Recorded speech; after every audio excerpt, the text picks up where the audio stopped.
బొద్దింకలుగా మారిపోయి దేశానికి పీడ కలిగిస్తున్నటువంటి దుష్టశక్తులు ఉన్నాయో, అసలు ఈ సమస్యలతో సంబంధం లేనటువంటి విదేశీ శత్రు కూటమి కూడా కలిసిపోయి వాటి వైపు ఉన్నది అంటే మనం గమనించాలి, గ్రహించాలి. అంటే ఏదైతే ఈ బొద్దింకలు అనే ఒక పేరుతో దేశ విద్రోహక శక్తులుగా విదేశీ శక్తులతో కలిసి పనిచేస్తున్నారు అని అలాంటి వాళ్ళ గురించి ఆయన మాట్లాడారు. దాని ప్రకారం స్పందించాలి, ఇది మన బాధ్యత. తప్పకుండా సకల దేవతాత్మికైన పరాశక్తి ఆ జగన్మాత దుర్గాంబిక సనాతన ధర్మాన్ని, భారతదేశాన్ని, సుస్థిరమైన పాలన్ని పరిరక్షిస్తుంది, ఇందులో సందేహం లేదు.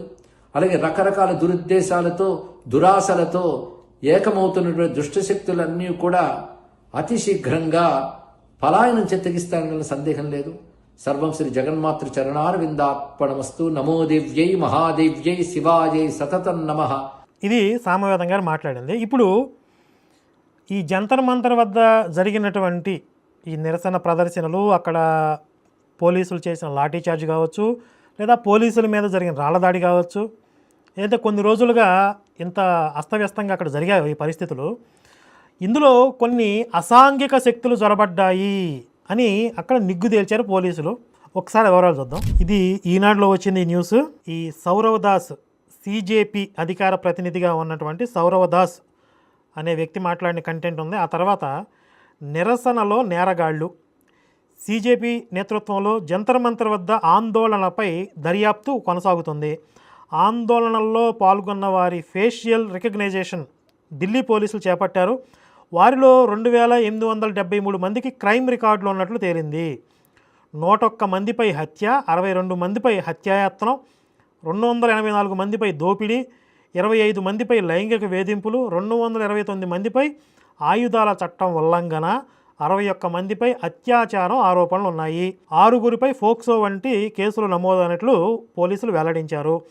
పలువురు నిరసనకారులు ఉద్దేశపూర్వకంగానే భద్రతా బలగాలపై దాడి చేశారని, ఆ వీడియోలు సైతం సేకరించినట్లు తెలిపారు. అలాంటి వారితో అప్రమత్తంగా ఉండాలని విద్యార్థులను హెచ్చరించారు.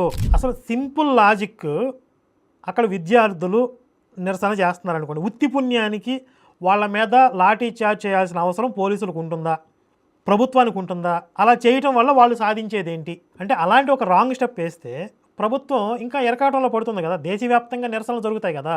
అలాంటి రాంగ్ స్టెప్ కావాలని పోలీసులు కానీ ప్రభుత్వం కానీ ఎందుకు తీసుకుంటారు? తప్పనిసరి పరిస్థితుల్లో వాళ్ళ మీద దాడి జరిగితే, అంటే ఈ గోండాలు, రౌడీలు, అసాంఘిక శక్తులు విద్యార్థుల ముసుగులో అక్కడ జొరబడి పోలీసుల మీదకి దాడికి దిగితే ఆత్మరక్షణలో భాగంగా అక్కడ పోలీసులు ప్రతిదాడి లేదా లాఠీచార్జ్ చేయాల్సి వచ్చింది.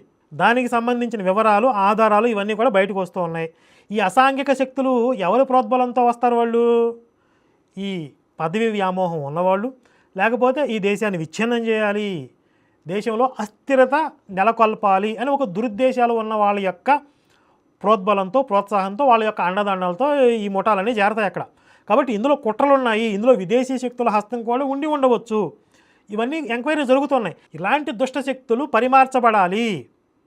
ఈ విద్యార్థుల ముసుగులో ఉన్నటువంటి దుష్టశక్తులు లేదా విద్యార్థుల్లో ఉన్నటువంటి ఈ ఆవేదనని ఆసరాగా చేసుకొని దేశంలో విద్వేషం రగల్చాలి, దేశం మొత్తం తగలబెట్టాలి అని ఎవరైతే కుట్రలు చేస్తున్నారో ఆ దుష్టశక్తులు పరిమార్చబడాలి. ఆ దుష్టశక్తుల యొక్క ఐడియాలజీ నశించాలి. దీనికి ధార్మికులందరూ, హిందువులందరూ కూడా మేల్కొని దైవనామస్మరణ చేయండి, యాగాలు, హోమాలు చేయండి, ధర్మం నిలబడాలి అని చెప్పి సామవేదం గారు చెప్తే, ఈ బరి తెగించిన ఒక్క ఏమంటుందంటే, సామవేదం గారు విద్యార్థులందరినీ చంపేయడానికి, దేశంలో ఉన్న యువత అందరినీ చంపేయడానికి హోమాలు చేస్తున్నారు, అందరినీ కూడా హోమాలు చేయమంటున్నారు అని చెప్తుంది ఈ బరి తెగించిన ఒక్క. ఒక 2-3 నెలల క్రితం శ్రీ అహోబిల స్వామివారు మాట్లాడిన ఒక వీడియో ప్లే చేస్తాను వినండి. జై శ్రీమన్నారాయణ. భగవద్బంధువులారా, నేటి సమాజాన్ని మనం చూస్తున్నాం. ఆర్థికమైనటువంటి ఒత్తిడులు, అలాగే యుద్ధ వాతావరణం, అనేక రకాలైనటువంటి సమస్యలతో దేశమంతటా కూడా అతలాకుతలం అవుతుంది. ఎప్పుడు లాక్డౌన్ అవుతుంది, ఏమవుతుందో తెలియని పరిస్థితులు. ఇలాంటి పరిస్థితుల్లో మనిషికి ధైర్యం చాలా కావాలి. మన మాన్య ప్రధానమంత్రి గారు కూడా జాగ్రత్తగా, పొదుపుగా ఖర్చు పెట్టండి, నియమంగా ఉండండి అంటూ కొన్ని సూచనలు చేశారు, మనందరికీ తెలుసు. దీంతోపాటు మనందరికీ కూడా కొంత ధైర్యం కావాలి, దేవుని తోడు మనకు ఉండాలి. అందుకే మనందరం భగవంతుణ్ణి స్తుతిస్తూ ఏదైనా ఒక మంచి కార్యక్రమాన్ని చేద్దాము అని మన జగదాచార్యులు శ్రీ శ్రీ శ్రీ చిన్నజీయర్ స్వామి వారు సంకల్పించారు. అదే రేపు 30వ తారీఖు నుంచి రాబోయే జూన్ 9వ తారీఖు వరకు ఒక 11 రోజుల పాటు నియమంతో అందరం సుదర్శన మహామంత్రాన్ని జపం చేద్దాము అని మన జీయర్ స్వామి వారు అందరికీ పిలుపునిచ్చారు. ఉదయం 6 గంటల నుంచి 8 గంటల దాకా మన స్టాచ్యూ ఆఫ్ ఈక్వాలిటీలో సుదర్శన మహామంత్ర హవనం. ఇక్కడ 200 మంది అర్చకులు ఉన్నారు, వేద విద్యార్థులు ఉంటారు. అందరూ కలిసి యజ్ఞంలో భాగస్వాములు అవుతారు.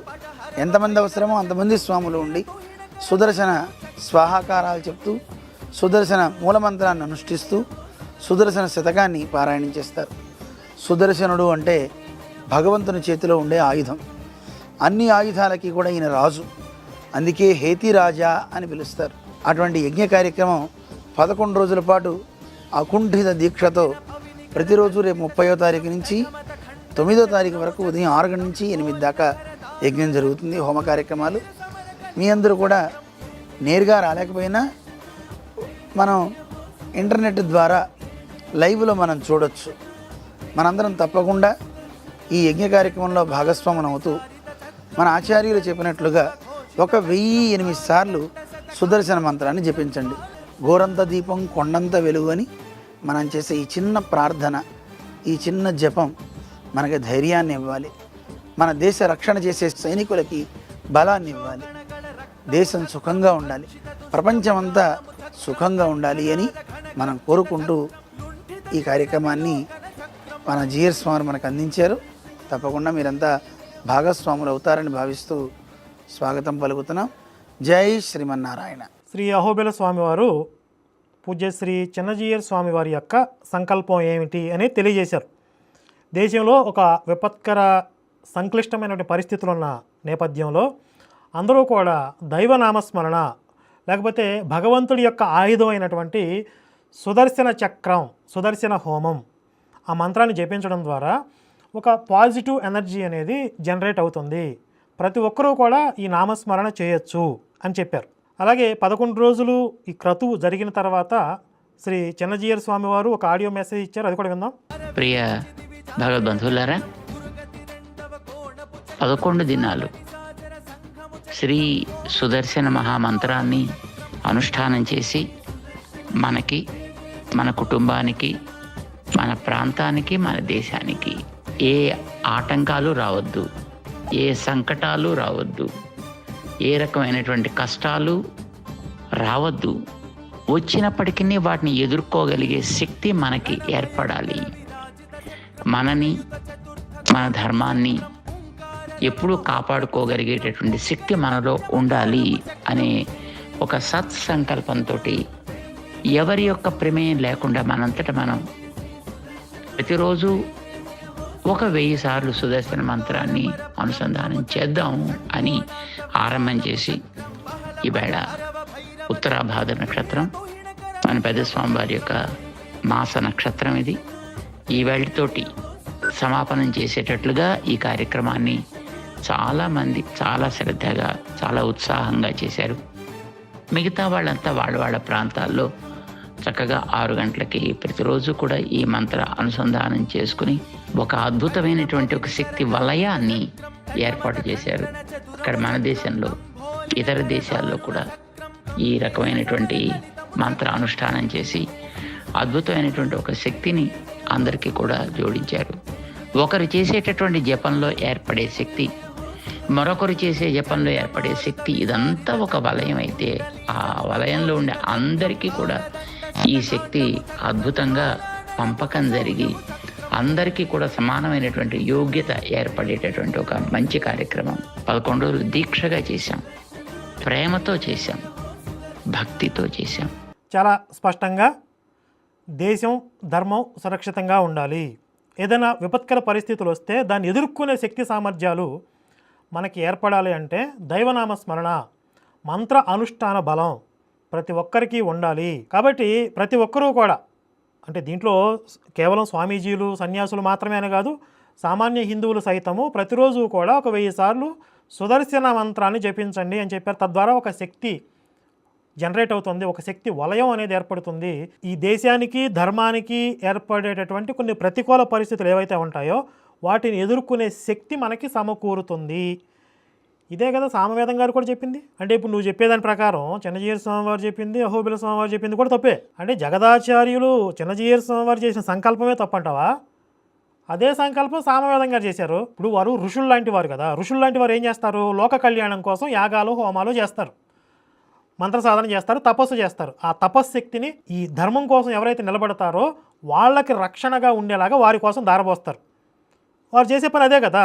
నీలాంటి రాక్షస జాతి ఏం చేస్తుందంటే ఆ యాగాలని హోమాలని పాడు చేయాలని చెప్పి ఈ అపవిత్ర ద్రవ్యాలని తీసుకొచ్చి ఆ యజ్ఞకుండంలో గుమ్మరించడం కానీ, అక్కడ ఎముకలు మాంసం అందులో విసరడం కానీ, ఇప్పుడు నీకులాగా వీడియోలు చేయడం కానీ ఇట్లాంటివి చేస్తూ ఉంటారు నీలాంటి రాక్షస జాతి. కాబట్టి అలాంటి మహనీయులు ఏదైతే సంకల్పం చేసి ఈ దేశం ధర్మం సురక్షితంగా ఉండాలి, హిందుత్వం బలంగా ఉండాలి, లోక కళ్యాణం జరగాలి, దుష్టశక్తులు వినాశనం జరగాలి, దుష్టశక్తుల యొక్క ఐడియాలజీ నశించిపోవాలి, ఆ శక్తులు పరిమార్చబడాలి అని చెప్పి అలాంటి మహనీయులు సంకల్పం చేశారో ఆ దుష్టశక్తుల్లో వీలైతే నువ్వు కూడా చేరిపోయి వాళ్ళతో పాటు నువ్వు కూడా కొట్టుకుపోవాలి వారి యొక్క మంత్రబలంతో, సంకల్ప బలంతో అని నేను భగవంతుని మనస్ఫూర్తిగా కోరుకుంటూ జై శ్రీరామ్, భారత్ మాతాకి జై.